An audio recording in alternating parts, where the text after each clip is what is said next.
C'est à Miramas que votre magazine vous emmène cette semaine dans l'atelier de Céline.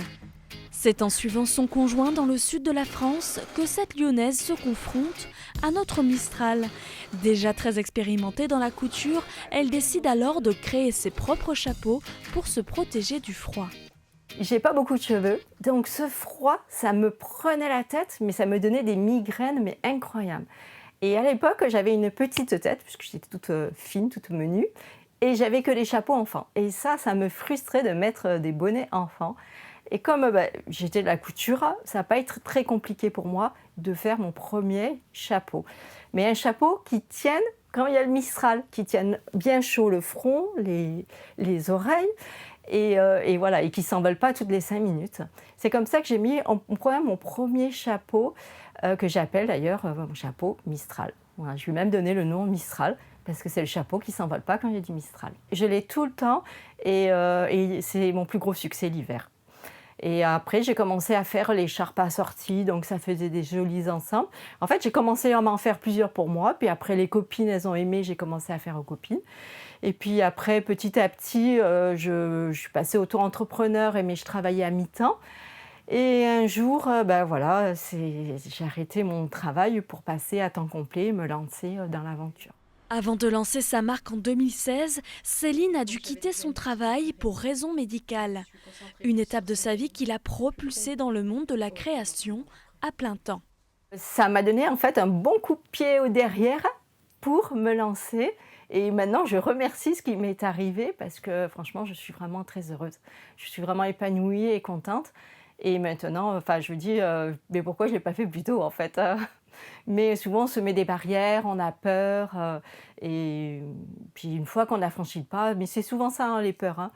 Tant qu'on n'est pas en face on reste bloqué. Mais une fois qu'on est en face, elle disparaît et on avance. Et de nouvelles portes s'ouvrent. Et puis des fois, on est seul, ça c'est difficile. C'est pour ça que les boutiques de créateurs, c'est bien, parce qu'on est plusieurs créateurs, on se retrouve, on discute, voilà, de se retrouver et on a les mêmes problématiques. Et des fois, on se donne des conseils et on s'entraide. Et ça, c'est très important, parce que c'est pas toujours facile. Et puis surtout à l'heure actuelle, hein, c'est très très compliqué.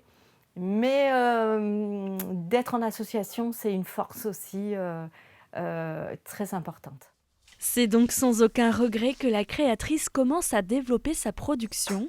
Elle adapte alors ses chapeaux à la saison et explore les différentes matières qui s'offrent à elle, comme le jean.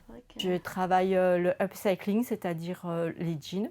On me donne des jeans et je les transforme en chapeau, en capeline.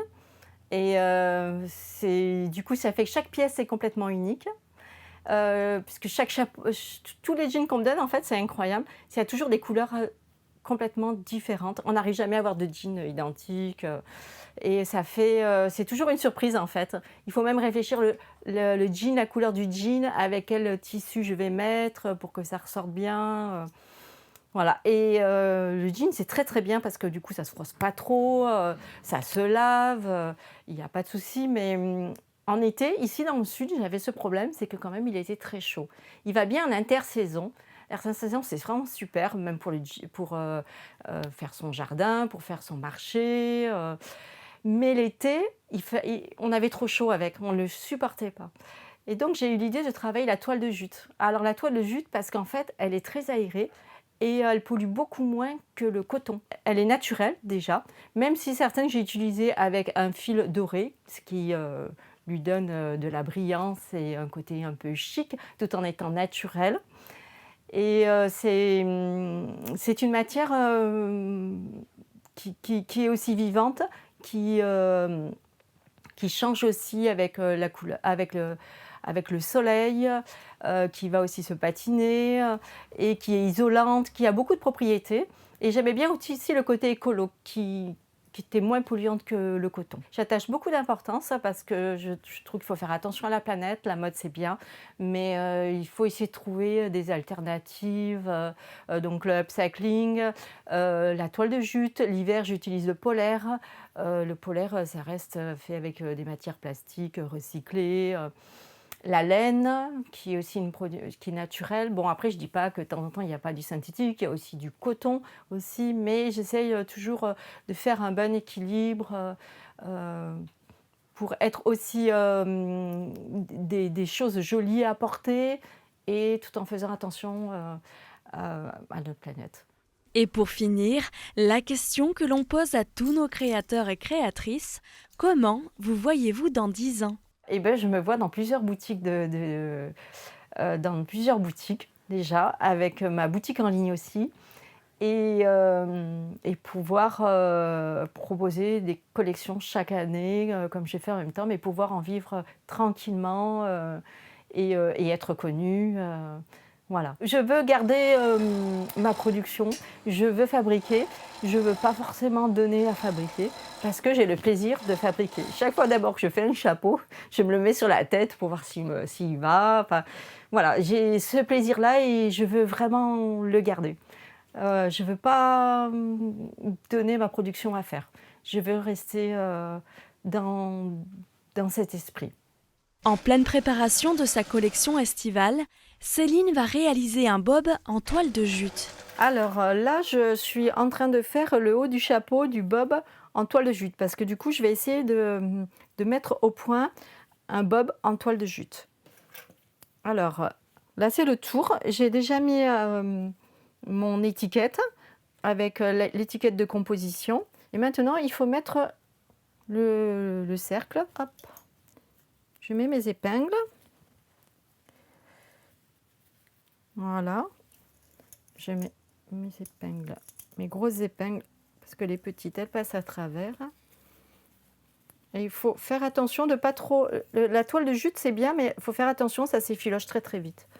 C'est un petit peu le souci. C'est pas toujours facile à travailler.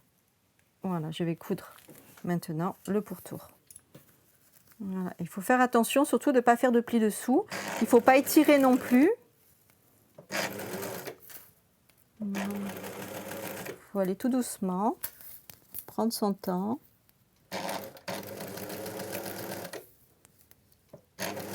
C'est toujours la partie la plus difficile à faire.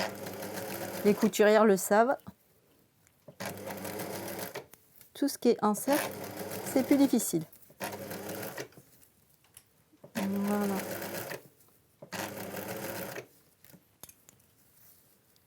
Voilà. Et après, on va faire un coup de surjet pour éviter que ça s'effiloche. Et après, du coup, hop, je vais me retourner et je vais mettre la machine. Du coup, pour gagner du temps, je me retourne. Voilà. Et ça, c'est ma surjeteuse. Vous avez 4 fils. On allume la lumière. Et voilà. Alors là, il faut aller doucement aussi parce qu'en fait, il y a un couteau ici et qui coupe. Et si on va trop vite, ben, on peut couper tout le chapeau et après, ben, c'est poubelle. Voilà. Et voilà. Et là, je vais faire aussi ici pour pas que ça s'effiloche.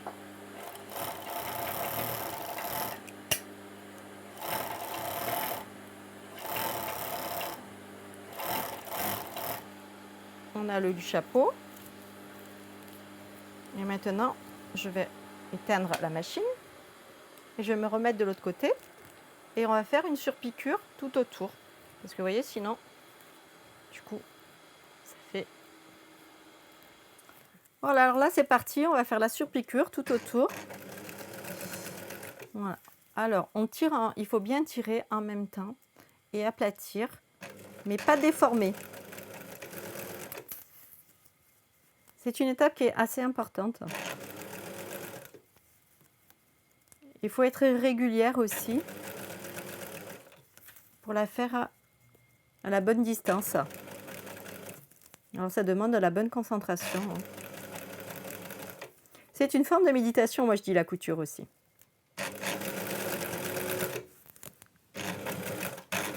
Et voilà.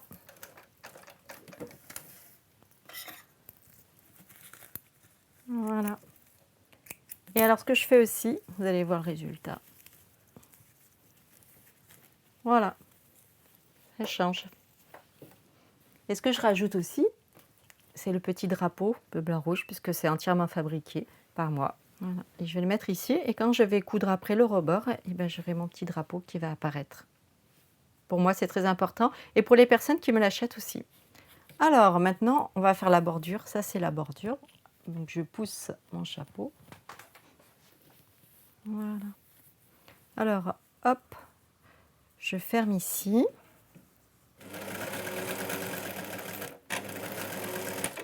Et je ferme l'autre aussi, le tissu. Je double toujours, j'aime bien doubler de tissu. Parce qu'en fait, le chapeau, c'est sûr que c'est joli, c'est mode. Mais en fait, ça a une fonction très importante, c'est de se protéger du soleil. Parce que de toute manière, beaucoup de personnes, et c'est mon cas, ont mangé leur capital solaire. Donc déjà, c'est aussi pour moi que je fais, parce que je les teste aussi. Et c'est important que le soleil est beaucoup plus agressif qu'avant. Souvent, les gens disent, mais ça me brûlait plus que quand j'étais jeune, et c'est vrai. Moi, je ressens la même chose. Donc, il faut vraiment se protéger du soleil. Les crèmes protectrices, c'est bien, mais comme dit mon dermatologue, c'est pas assez. Il faut aussi se protéger avec un chapeau. Donc du coup, si je le faisais entièrement en toile de jute, ça serait plus voilà, pour un effet de mode, mais ça n'aurait pas le côté protection. Tandis que là, ça protège bien. Donc du coup, voilà, il faut mettre des épingles pour bien tenir tout le tour.